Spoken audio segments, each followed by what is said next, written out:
Awesome. Okay, cool. So like Liesel said, if you have any questions, pop them in the chat and they'll interrupt me when I take a breath. I'd love for it to be interactive and not just me like talking a lot. Cool, let me just get my setup here and I have to check what I want to see. Okay, so today I'm going to talk to you about Go, an odd kid on the programming block. Sorry, let me just get, I've got like a million things. So the first thing, is it Go or Golang? When I saw the talk's name was Golang, I thought my colleague is going to kill me because technically it is Go, and like there are some Go diehards who freak out if you say Golang in the wrong context. So I would like to share with you, officially it is Go. If you want to go to their website is golang.org.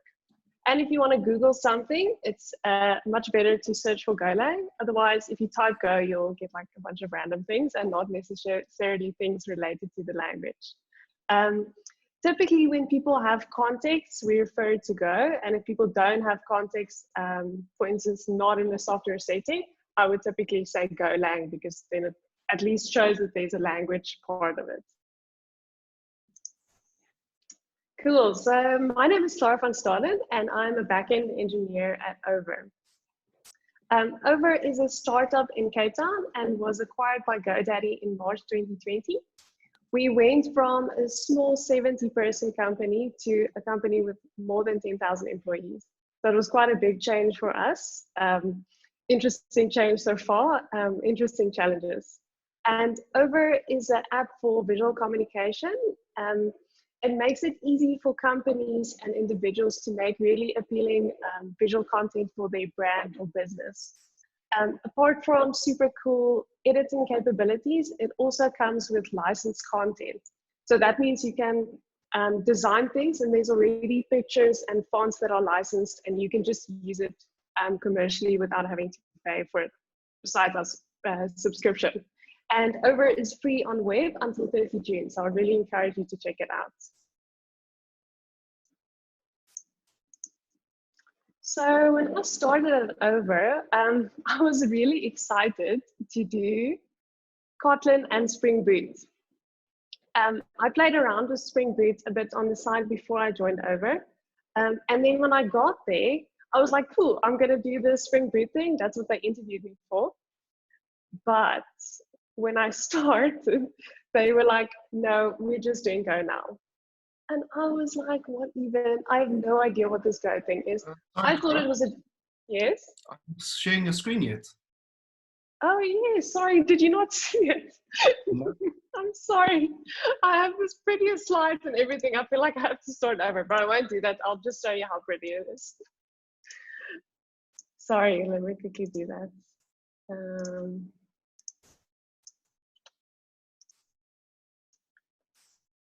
Sorry, let's see. Can you see it now? Awesome. Okay, cool. Okay, so I have pretty aliens here because it's such a weird language. So that's what the aliens are for. And this is just the Go versus Golang that I was talking about. And here's the link to Over if you want to go check it out. It's a really cool app. Can really, and I work on the web team. So if you go to the web app, you can specifically see some work that I did. I did the fonts and I'm super proud of it. It took a really long time. Fonts are really hard. Cool, so this is my story at Over when I thought I would be doing Kotlin and Spring Boot. And then when I got there, I had to do Go and I was super confused about it. I thought it was another JVM language and maybe like Groovy because it sounded a little bit like that. But luckily I did not say that because I think I would have been judged quite a bit. But yes, so I started looking at this and I thought to myself, how hard can Go be? Because I can do Ruby, I can do Python, I can do PHP, I can do Java, I can do C++. It's just another language. I'm sure it's pretty much the same with a little bit of different syntax. I was a bit wrong and I'll tell you why. So when I got an introduction to Go, I was really shocked by all the things that it doesn't have. It doesn't have inheritance, exceptions, classes, generics, function annotations, generics, sorry, that's a hectic one, I had to put it in twice.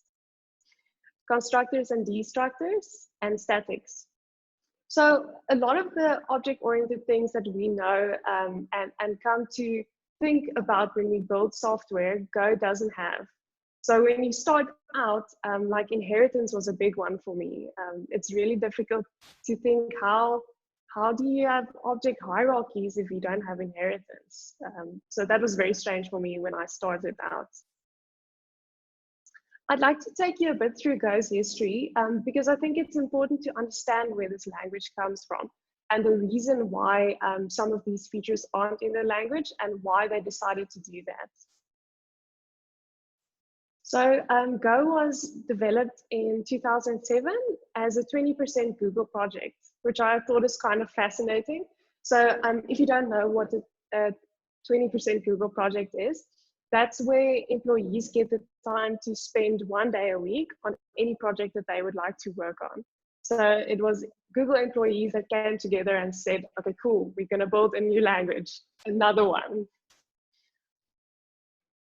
The people who invented it is Thomson, Pike, and Griesemer, and they are all super impressive. I would encourage you to check them out. Griesemer worked on Google's V8 JavaScript engine. I'm not too familiar with that, but it sounds super impressive. And Pike and Thomson worked together at Bell Labs on Unix. So they actually worked on and developed Unix, which I think is an amazing feat. I mean, we still use it today. So they worked together to develop this language. They developed Go as a solution to scaling problems at Google. So as Google wrote more and more code, they realized that the code wasn't always scalable, it's difficult to maintain, the complexity grows quite quickly, and they developed Go as a solution to that. They launched it in 2009, and in 2012, Go 1.0 was released. So I think what's important to understand about Go's history is that these computer science veterans came together and they looked at programming languages from the 70s and looked at the best and worst features and picked the best ones only. Any questions on that so far?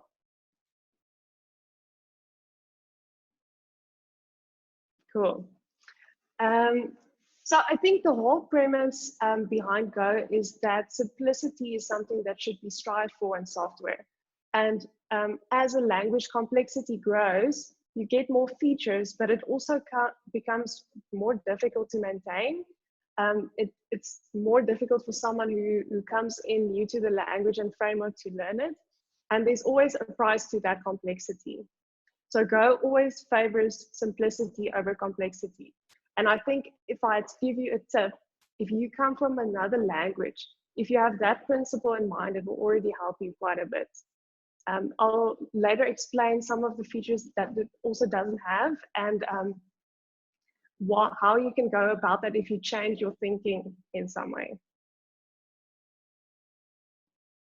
So why is Go awesome? I've told you all the things that it doesn't have, and it seems like it might be a useless language if you look at all the missing features. But there's quite a lot going for Go, and I would like to take you through them. Go is super, super fast. I think this is like the top thing about Go that I love. If you come from a language like Java, you might be used to great performance and speed. Go is slightly faster than Java, and especially because it's very framework light. If you compare it, for instance, with Java Spring Boot, it's a lot faster. So Java as a language is actually quite quick, but I think all the frameworks add some, makes it a little bit slower sometimes. So Go is really, really fast. I've read about instances where companies migrated from Python to Go, and they got service performance that were 40 times better, which is like mind-blowing. So that really makes sense if you have like environment where you need really fast APIs. Go is fantastic for that. Go is slightly slower than C++, but not magnitudes. It's a little bit, but not like 5 times slower, that kind of vibe. Oh, and also because it is compiled to machine code and it's not interpreted and it doesn't run on the VM, it's very fast. Go has a tiny memory footprint. We have a really cool story over that showed this firsthand. So we have a bunch of microservices, and there was a Go service that was running at 512 megabytes of memory. And we looked at it and we said, sure, that's a lot for a Go service. We think there must be a memory leak somewhere. And like we went and we investigated and we checked if there's like a file handle that's not open or something like that that's not been closed. And then we saw that the service was actually still written in Kotlin Spring Boot. So for us, for our Go services, we typically look at 8 to 16 megabytes of memory, which is really, really not a lot. And it makes running in the cloud actually cheaper than using other languages. It also has a fairly small deployment. It's a single binary that you deploy and you're good to go. So that's a very simple deployment model that also makes cloud deployments quite easy. It's a super lightweight language. As you may have deducted from the things that it doesn't have, there are a bunch of features missing. So the Go is very keyword light. It has about 23 keywords, where Java is around double that. I really like this term, batteries included standard lib. So Go comes with a bunch of things packaged in the language that you can use as is, and it's already performant and production ready. So for instance, you can use Go's built-in HTTP server and it's production ready. So that's really, really cool. You don't have to look for external dependency to do things like that. And it also has things like cryptography, database adapters, mutex lock, everything is built into the language. So I think they really put a lot of effort into the standard lib, which is awesome. It has garbage collection. So I don't know who's worked with C++ before, but if you have, then you'll learn to value this one. Language that does garbage collection for you is just a lot nicer to work with.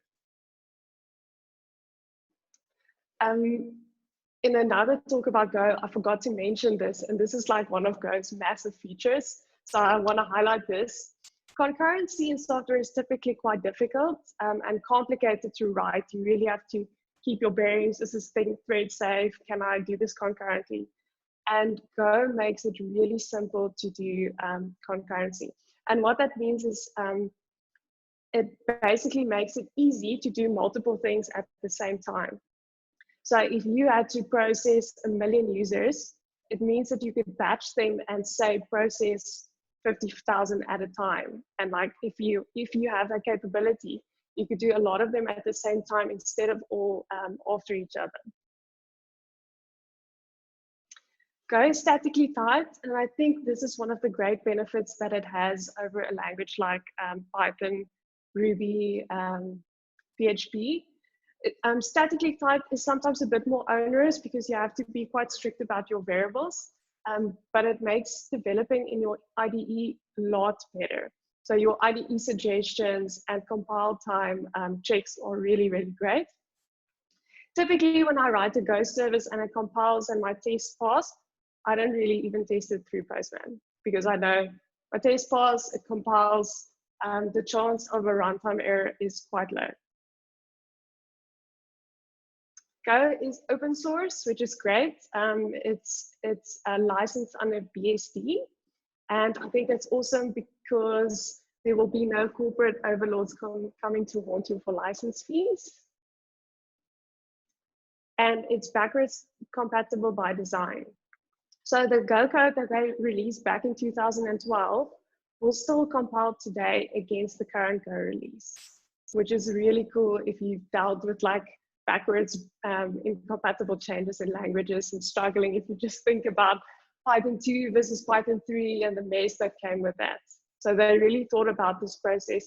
How can we write code that will still work 10 years later? This graph sums up Go's position very well. So Go aims to be fast and fun for humans without sacrificing performance. And for a long time, I think Java held that trophy position and other JVM languages. But I would argue that Go is a strong competitor in this area now. Any questions before I go to code samples?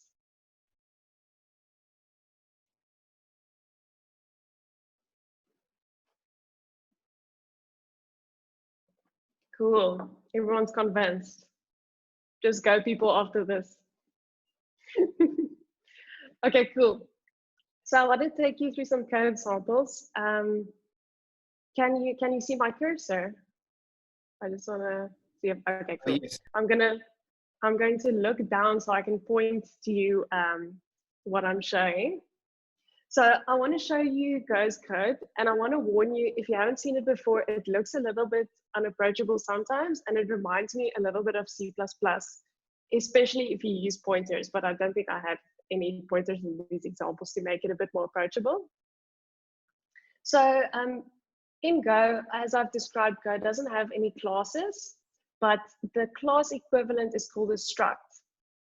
And in this example, I've got a cat struct, which essentially in another language would be like a cat class, with two fields called name and breed.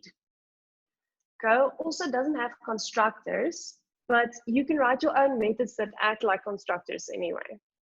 So I've created a method called new that we'll use as a constructor that takes parameters name and breed and returns a new instance of cat. This is how you create a new instance with these curly brackets, which is actually quite strange. When I looked at it the first time, I thought it was like a static variable, not an object instance, because in other languages you would sort of like say, here's my one thing and I don't use it anymore. So that's quite interesting, but this is actually an object instance. Then you'll see these are getters and setters, and it's got this weird ccat in brackets before the method name, which is also quite odd if you haven't seen that before. We call this a variable receiver. A receiver variable. And that basically says on this cat structure, I'm going to perform some kind of a thing. So that's how your objects work in Go. You've got a structure of some sorts, cat in this instance, and then you declare methods and you say those methods are applicable to this kind of object. So that's very interesting. I haven't seen that in other languages, so that takes a little bit of getting used to, but it's actually quite elegant once you get used to it. So besides these getters and setters, I've got another method called run around crazily. Oh, this thing is in the way, sorry. Go has a main method, and then in this case, you'll see I create a new instance of a cat called Pixel, of course, because that's my cat's name, of breed Siamese. And here you can see I use the accessor to get Pixel's name, and he runs around crazily for 5 seconds. Any questions on this example so far? Make sense? I have a quick question. So the fields you've declared there on the struct, is there any way to make them like read only, or would you just not have a setter essentially? Yeah, so you don't have to have these getters and setters. But I would say if you have a value that's not going to change, I would rather make it a constant in this package. All right, so you declare it as const, like is that the keyword? Yes, yes. Cool. So const is a keyword, so you could add it here, but it would be, you could use it in the struct, but you obviously can't assign it. Yeah, cool. Good question. I think our Wolf also had a question. Hi, so just looking at the style of it, it looks very C-like, can I say? It's kind of like C and Python had a baby type thing. That's an excellent description, yes. Would you say that it's closer to C though, in terms of how it works, or? I would say, yes, I would say it's closer to C than it is to Python.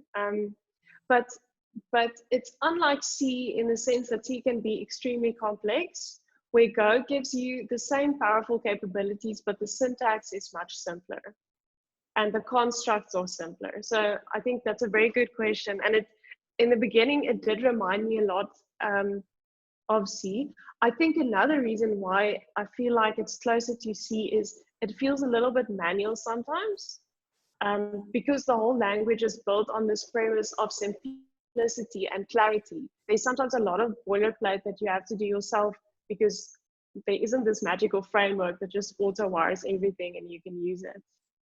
So in that sense, C also feels a bit like that. You have to like create everything manually and your constructors, and you have to manage your memory. So in that sense, it is a bit closer to C. Okay, okay. Awesome, good questions. Okay, so the next example is almost like the previous one, but here you'll see I remove the getters and setters. And then very interestingly, and I quite like this feature, is in Go, if your variables and methods start with an uppercase, it's seen as public variables or methods. So all lowercase things are packaged private, and all uppercase things are what they call exported. So Go's official terminology is you have exported variables and methods, which is uppercase, or unexported, which is then lowercase. So you'll see here, I use the uppercase fields, and then I can use it directly instead of the accessor that I used in the previous example. Does that make sense? I quite like that because that means that someone can't just decide I'm gonna name all my methods upper or lowercase because I feel like it one day. It has some meaning, and it sort of forces you to follow a certain pattern. So for instance, if I would try and use an unexported field, then the compiler would complain and say I can't use an unexported field. Cool, interesting so far. It's really weird, like I haven't come across a language that has these little things. Something that I really love about Go is if you have unused variables, it won't even compile. I think that's like the best feature ever. So if someone writes messy code and there's unused variables, they won't even be able to compile it. Another feature that I thought is really smart, and I sometimes wonder why other languages decided not to do this. If you have a variable in Go, for instance, here I declare an int, but I don't initialize and set a value to it. If I use that int, the value is 0. So all variable types in Go has sensible defaults. For instance, if I were to declare a string here and print it out, it would be an empty string. And that seems like a little thing that really doesn't matter, but in some cases it's quite powerful. For instance, in this example, I have a struct with an int and a mutex lock. And this mutex is part of Go's standard lib. So that's like something that comes out of the box. And notice how I can use that mutex lock immediately without even having to initialize it. So it's really cool like that. You can sort of just import it and use it.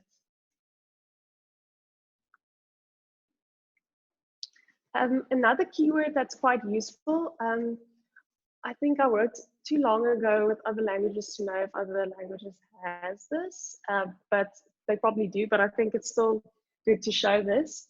Go has a defer keyword, and you can use that in any method, and it will be executed once that method has completed. So you'll see here in run around crazily, I print out cat is running for 5 seconds, which is this line. And then I added the first statement up there, and that prints out once the method is done. So this is quite useful if you want to do things like download a file and do something on it, and then delete it once you're done. I use it quite often for things like that, so sort of like a cleanup method. It's also useful if you reading some IO and you want to close the buffer once you're done. So that's typically what it's used for. Then I would do if I didn't show you at least one concurrency example. It looks a little bit complicated, but it's actually quite simple. So I want to show you. I actually swiped this from code that I wrote and just like cleaned it up a bit. So you'll see here, I've got a wait group, which is something in Go that makes it easy to do concurrency. And I add a delta to it. So I say I want to do two things in parallel. And once I'm done, let me know, and then I'll do my next thing. So in Go, the Go keyword opens a new Go routine. And a Go routine is basically like a wrapper around a thread. So you can create new threads easily using the Go keyword. So in this example, I've got two Go keywords. I'm going to do two things in parallel. And I've smacked like a HTTP request in here. So I would do two HTTP requests concurrently and let them know when that thread is done, and then wait and do something else. So this is actually something that I recently did for one of our APIs. I had to write a process where we sync user data, and we had to integrate with a third-party API. But for each user, I had to make two requests to that API. So then in parallel, I would make those two requests, wait until both are done, and then massage the data and persist it to the database. Cool, so I hope that gives you a good idea of what Go looks like. Is there any more questions on this?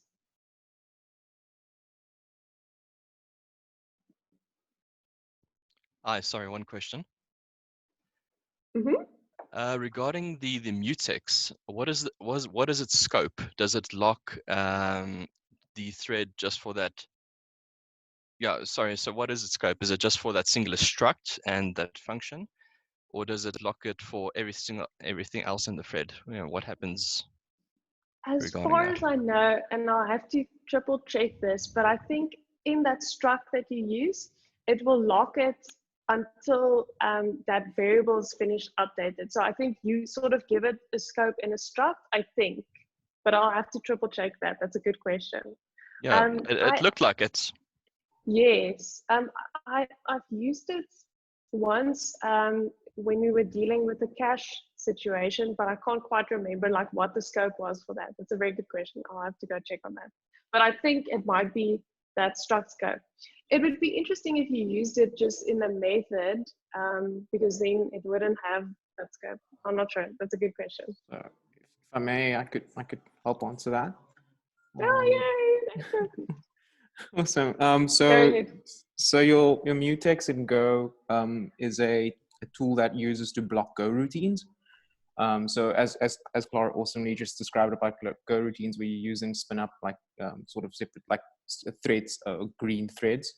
So essentially, if one Go routine has access to a lock, the lock would associate with a resource, whatever that could be. It could be a variable, it could be a struct, it could be anything. And as soon as that current Go routine is released that sort of lock, then another Go routine can come and grab it. So it just locks it for a particular struct or particular variable or anything. You could actually use it for anything.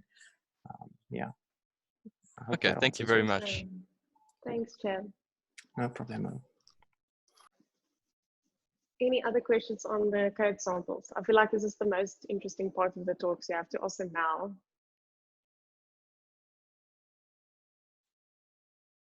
Cool. You're welcome to pick me afterwards also. And if the syntax looks weird, you're in good company. I was super confused by it in the beginning. And I think the code that I looked at first had everything sort of stacked underneath each other instead of just like variables next to each other. It was sort of below, and I was like, this looks like it doesn't even look like code to me. So the syntax takes a bit getting used to, but once you've got it, it's really quite simple and it looks very elegant, I think. Cool. So Go has a bunch of cheeky one-liners that describes the trade-offs that the language makes, and I would like to take you through my favorite ones. Make the zero value useful. So this is the one that I showed you where you don't have to give variables a value for them to be usable, and they're not undefined. So if you just declare an int, the value would be 0. So this word, you say Go font, is basically a code formatter for Go code. So if you run Go font on your code, it will format it in a certain style. And the reason why the language developers did this was to prevent lots of bike shedding about curly brackets, where they should go, what should code formatting be. So basically what they said was Go font is no one's favorite, yet Go font style is no one's favorite, but Go font is everyone's favorite. So even though the style isn't what everyone would have liked, the consistency that they get out of it makes it totally worth it. Clear is better than clever, and I think the whole Go language is built on this principle. So if something's not clear, rather not do it. Reflection is never clear. So this one is quite controversial. I think a lot of languages would disagree because a lot of frameworks heavily rely on reflection to do fancy things. Go does support reflection, so it's not like they don't, but I think the principle holds that reflection isn't always clear because it's this thing that's magic and you can't always see easily what happens. A little copying is better than a little dependency. This one is interesting. I had to make peace with this because I hate code duplication. Like if I have to write something twice, then I create a new method for it and I use it. And in Go, there's sometimes cases where you can't avoid this. For instance, I don't know, you probably all know Lodash is like this little utility belt library that you can use to extract values out of arrays and that kind of thing. And Go doesn't have anything like that. And I complained to my colleague, I was like, I just want like a library that I can extract fields out of the struct. I don't want to loop through it every time and do it. And he just told me, it's 2 lines of code. That copying isn't going to kill you. And it's quite clear to everyone who sees it, even if it is a little bit duplicated. So that's an interesting one. Sometimes it still bugs me a little bit. And I think if Go gets generics, it might change a bit because then you could build fancy little libs like that. So who's using Go? When I heard that I would be using Go, I was a little bit worried that it's going to be this niche thing and there's going to be no jobs in it. But I'm glad to say it's not the case. So these companies are all using Go, and they are quite public about it, which I think is a good sign. They've endorsed it and they quite like it. And I think this quote is quite telling. I think Shopify is betting on Go, and so is a lot of other companies. So what do developers and employers think of Go? I want to show you some statistics that I got. It's quite interesting to see where Go is in rankings. And I'll be honest, like in some, it's lowish, but year on year, it's usually growing. And on HackerRank's 2020 Developer Skills Report, Go is the top skill that developers wanted to learn for the 3rd year in a row. Which is also interesting because I'm like, if it's the 3rd year, then why haven't you learned it yet? But it's an interesting statistic, I think. Oh, sorry, this is incorrect. I think it's Stack Overflow's thing. Stack Overflow's survey puts Go at 5th most loved language. So that means that developers that are using Go quite like it and they would like to stick with it. And on the other hand, it's on in the top 3 for developers who do not do Go yet, but they would like to learn Go. And I threw this one in there because everyone always wants to know this, but Go and Ruby developers tend to be quite well paid in South Africa. So if you look at this line, this green one is Ruby, and the light blue one is Go. And the yellow one is Java, and the purple one is PHP. So I thought that's quite interesting. I would guess it's because Go is still quite niche in South Africa, as well as Ruby, which would sort of, I think, describe that at the moment. I also found this one extremely interesting. So this is a mostly US based statistic. So Hacker News hiring trends May 2020, super fresh. Go has outperformed Java in languages that employers want in the US. So Go is number 4 and Java is number 5. And then I almost don't want to show you this because then you'll be like, I just want to do front end, because the first 3 are all front end based. So, oh, except Python, sorry. Python is massive at the moment, I think, because of data science as well. So probably best bet Python, but Go is still quite interesting and beating Java at the moment. So when is Go a good choice? I think there's no language that fits all use cases. And I think it would be dishonest for me to say Go is going to solve all your problems and it's the best thing ever, because it is great, but it has better use cases than others. And to be honest, in some cases, it would still make more sense to use something like Java or Python or PHP or whatever you want to use. So I would say when performance is critical and you don't want the pain of C++, Go is a very good choice. If you need to do easy concurrency, Go makes it really quite easy, as I've showed you. Go has other constructs for concurrency as well, like workers and things. So there's quite a bit there that you can explore in terms of concurrency. Go is very popular for command line apps, which is quite interesting. Kubernetes, Hugo, and GitHub CLI all use Go. And they all use one library that was written in Go called Cobra. So if you wanted to write a little CLI program, I would really recommend checking that out. Interestingly, we also use Cobra for all our API services. So we would write a CLI tool, and one of the commands would be serve, and that exposes a HTTP service. And then if you had to do other things in that application, like sync user data, that would be a separate command. So that then you've got one binary and you pass command line arguments to do different things. I would say, and I think this is maybe a little bit contentious, but APIs with limited scope. I think if you have this massive API and you have complex data structures and lots of different objects that interact with each other, I think Go might be a pain just because you don't have inheritance. So I think if you have an API with limited scope that does a certain amount of things, it works really well. But for complex objects, I would rather use something else. And then if you want a simple maintainable app that someone can look at without having a lot of context, Go is a really good choice. I think once you are past the syntax, it's very readable and easy to see what happens. Cool. Any questions on that so far? Cool. And then some other criticisms of Go. So my husband is a Java Spring Boot expert and he swears by it high and low. And a few weekends ago, I convinced him, just check out Go. I just want to see, like, how do you approach it? What's the things that you like?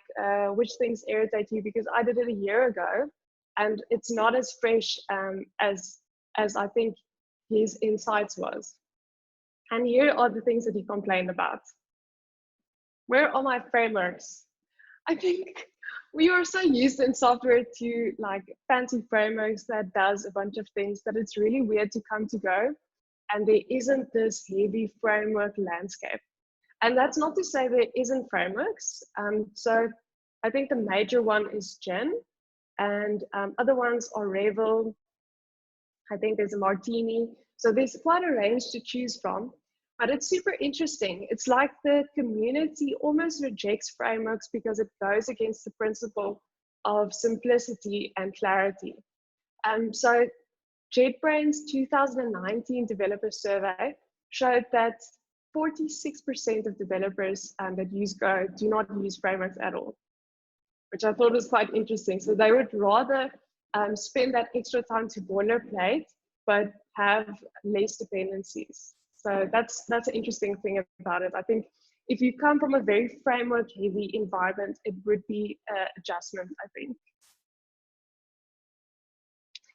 If you have a lot of Go microservices, it's quite easy for the package or structures to become inconsistent, because Go doesn't enforce a certain package structure.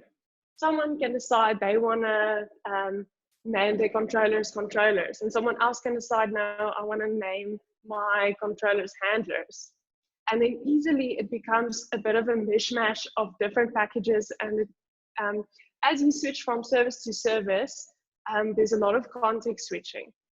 And also one developer can decide, I want to use this lib to generate UIDs, and another one decides something else. So it can easily, it's very simple and like free to do what you want, but that can also be a pain if you have a lot of services and you want them to at least be slightly standardized. Like I said, complex object hierarchies and design patterns are sometimes not implementable just because some object-oriented features are missing from the language.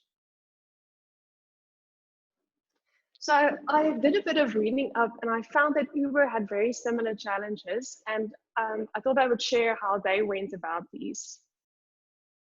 So they wrote their own dependency injection framework, which is quite interesting because again, that sort of goes through against the principle of being always super simple and clear. But I think for them, it sounds like they get good value out of it.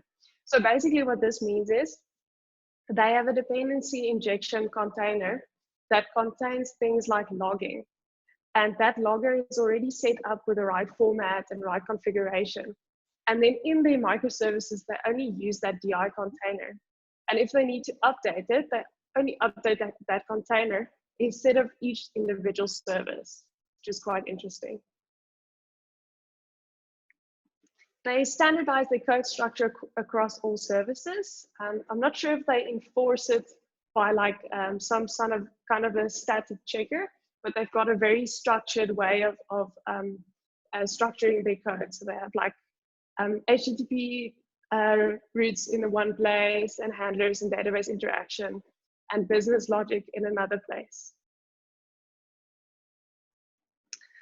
This one is interesting. There's a guy in my team that absolutely wants to do this. And every time I do this talk, I think about him who's advocating for monorepo. So they took the millions of microservice repos and just created one repo, and they do everything in there. So at Over, we did similar things. We created our own internal libraries for common things. So we created an Over HTTP kit, and that wraps basically a router library. And our service kit does things like microservice bootstrapping, and the SQL kit does things like database migrations, setting up test DBs, everything related to database. We also more or less agreed on a common package structure. It's not always as enforced, but we sort of all look that at least if you look at the code base, you know more or less where to find things. And we agreed on common libs. So there's a few libs that we all agreed to use on, and then if you need to do something else, you'll use your own ones. Cool, so that is my story. I would encourage you to check it out. If you wanted to learn Go, I would really recommend this first video. It gives an excellent history on the thinking behind Go, and I think that's the biggest tip that I would give someone that approaches it for the first time. Like, understand where it comes from and then look at the language. Otherwise, it's going to be super weird and not make sense. If you wanted to learn the syntax, a tour of Go is the official site, and it's really useful. And How to Write Go Code is a very practical guide if you want to get your first module up and running. It also describes Go modules, which is Go's package manager that most people use. Thank you so much for listening. It was super fun talking to you. Please throw any questions at me, not the hard ones. You can throw them to Chad. Thank you, Clara. Awesome.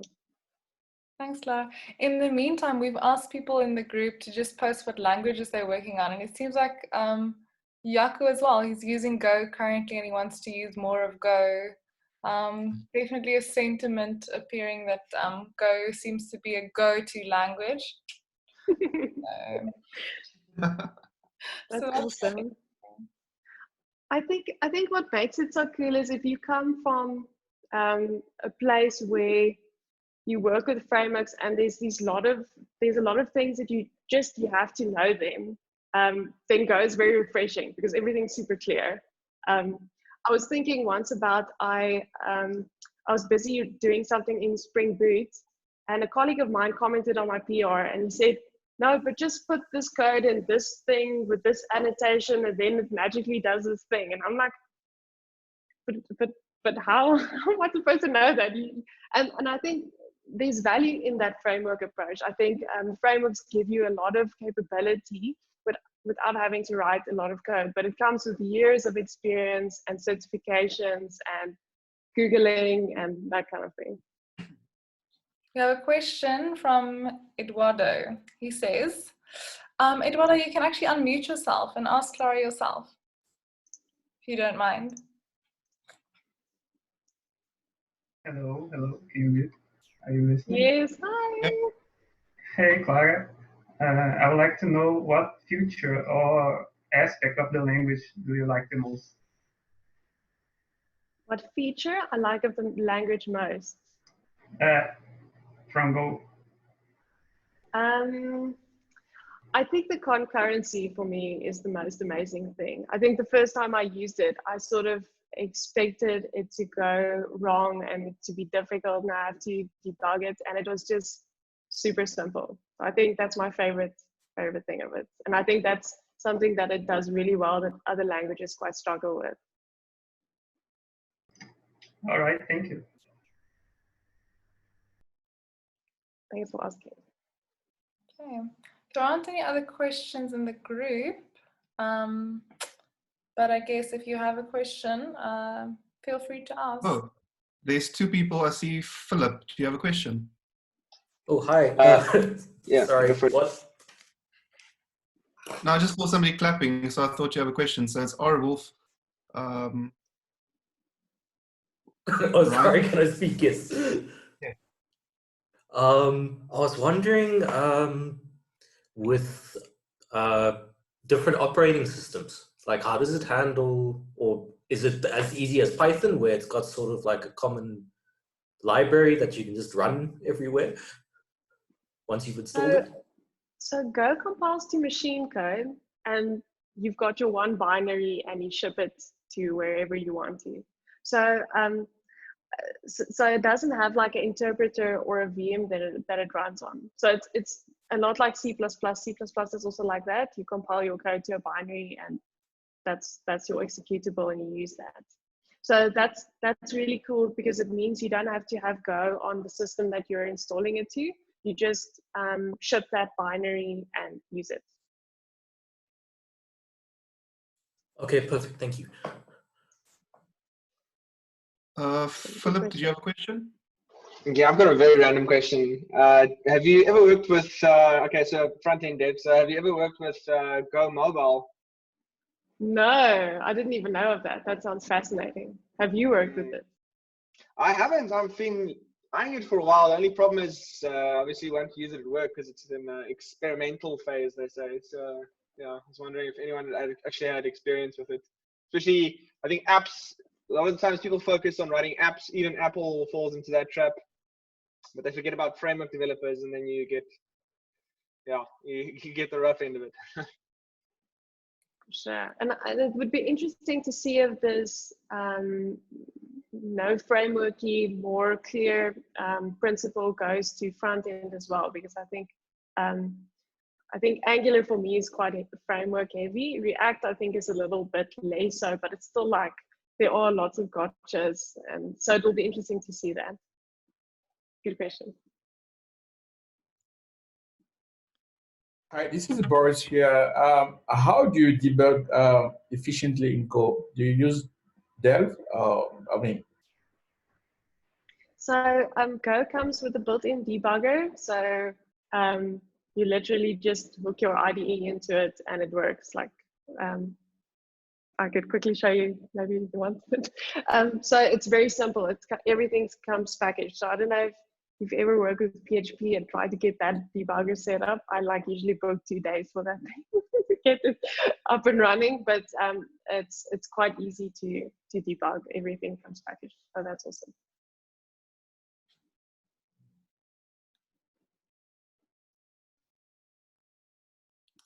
Okay, is there anybody else? Just a comment from my side. Earlier on, Philip mentioned, no, sorry, who was it who mentioned web early on? If you haven't experimented with WebAssembly, Go also compiles to WebAssembly, which means you can run proper binary in browser, which is pretty cool. Wow, that's cool. Didn't know that. So there's another question from our Wolf. Hi, I was just wondering about, oh wait, no, I need to remember this question now. That happens to me too.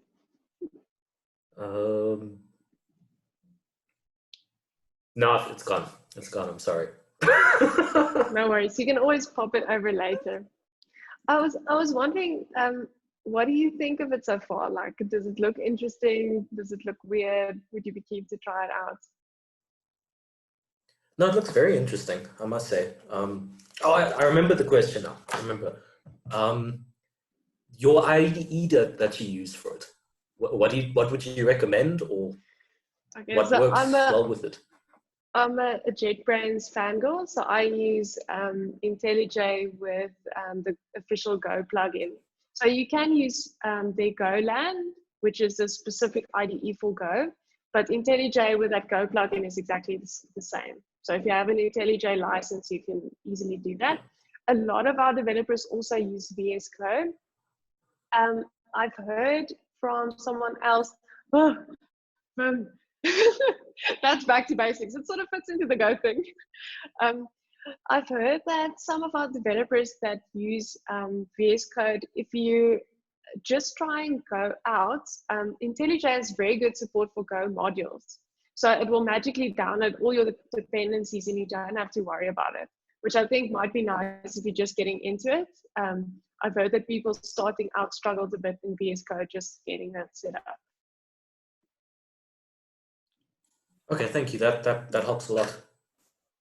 Because yeah, the Visual Studio Code and Python at least go together in the same area, which helps. Yeah, I think like I would say half of our team use VS Code, half use IntelliJ, so it's pretty split. I love IntelliJ because there's a lot of things just built in. It's quite easy to just get it set up. Okay, I must take a look at it. Thank you.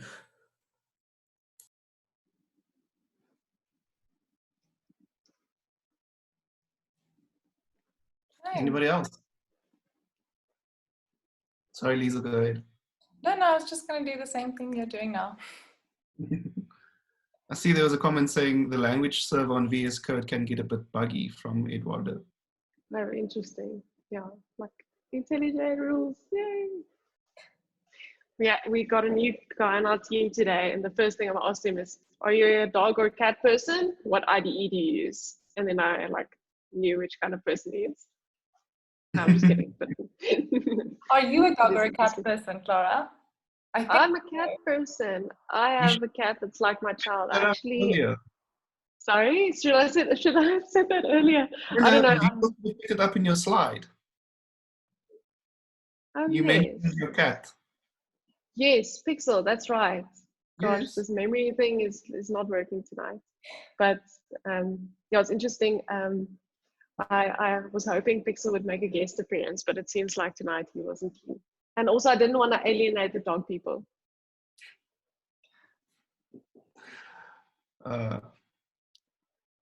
So I do realize that in the beginning of this session, I definitely fed the women in tech bias with not being able to find the setting.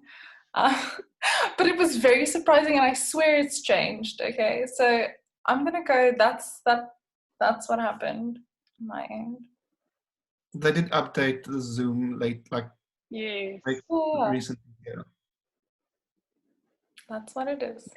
I have sympathy. I think I'm also similar like that. I was telling Lisa and Lee before the meeting, I'm terrible with anything hardware. So anything hardware, I'm like screaming for my husband's help. I don't know where to plug the screens. And so you don't have to be good at hardware or things like that to be good at software, I think. Yeah, that's true. Okay, I think if there are no more questions, ooh, did you do all the art for the slide? I wish I did. Someone else also asked me that. I wish I did, but it's a very talented lady called, what is her name? Maria Leta.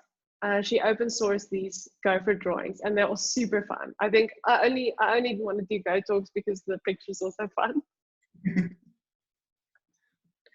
Awesome, thanks. Thanks for the feedback. I guess to close off, we just want to invite, like, if there are any interesting Go success stories that anybody would like to share. Yeah, it would be very cool to find out just it seems like we have a few people using Go today. So please, like, feel free to share a success story if you have any, or even a failure story relating to Go that might be insightful, some lessons learned. Hi there. Sorry, just a question here. Can I ask? Of course.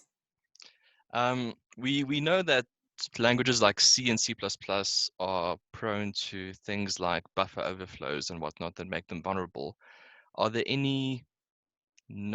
does anybody know of any known issues that we need to be aware of just to code safely? That's a good question. I think because Go is less raw in the sense that you don't deal with things like that directly as in C++. And there isn't things like pointer arithmetic. I think it might be safer, but I don't know for sure. I'll go have a look. That's a very good question. And I know they obviously take security quite seriously, and I think some things I think they've made purposefully simple so that it's not complicated and prone to these kind of things like C++. But that's a good question. I actually don't know. Ooh, one thing that I would like to say is, like, it is easy in Go to forget things like in C++. So if you forget to close like an IO buffer or something like that, it can cause memory leaks. So that is like a bit of a pain. You'll see also if you do like a HTTP request, there's a bit of like closing off. You have to close the request body after you've read it and things like that. So in that sense, it's not necessarily a security thing, but it is little things that can cause hiccups that you might not think about. I could also add, if I may, recently at Luna, I've been building a few sort of image detection algorithms and stuff using Go. And I got a few gotchas that kind of killed me. So there's certain types. So for example, you could use like to open files, you could use a thing called a reader. And you could just use bytes and a byte array or something. And I used a byte array at first, and ended up noticing that things were escaping to the heap, and my pod in Kubernetes ended up executing what's called an signal, which meant that my little pod was consuming a bit too much memory because the sort of byte array approach was escaping to heap and causing trouble. So there's like certain subtle things like that. But the nice thing about Go though is that you do have sort of cool profilers. So I could go and easily do a memory profile and actually identify what was the problem and fix it up. So there are a few gotchas, but it's like you really need to write obscure code or you really need to get yourself into it like very, very deeply in order to get these things, rather than just writing, you know, normal safe HTTP servers or something like that. Yeah. Awesome. I'd like to add to that, something else that Go has that's quite cool is your tests. You can run your test to specifically look for race conditions, so that it detects your race conditions in the test and will tell you when it's not thread safe, which is quite useful.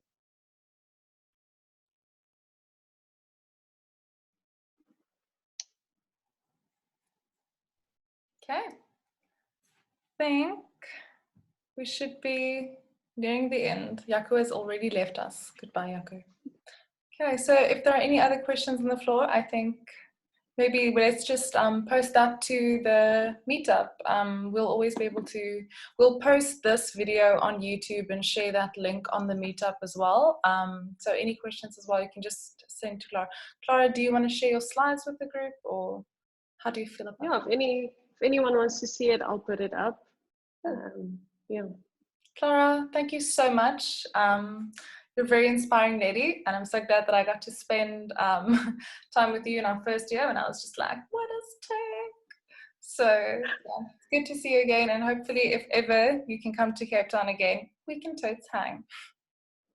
Awesome. Thank you so much for having me and listening. I hope you learned something and had a bit of fun. It was really nice speaking to you all and getting to know you a little bit. Okay. Bye, everyone. Thank you for everyone for joining. Have a good evening. Thanks. Thanks. Cheers. Thanks. Have a good night. Thank you.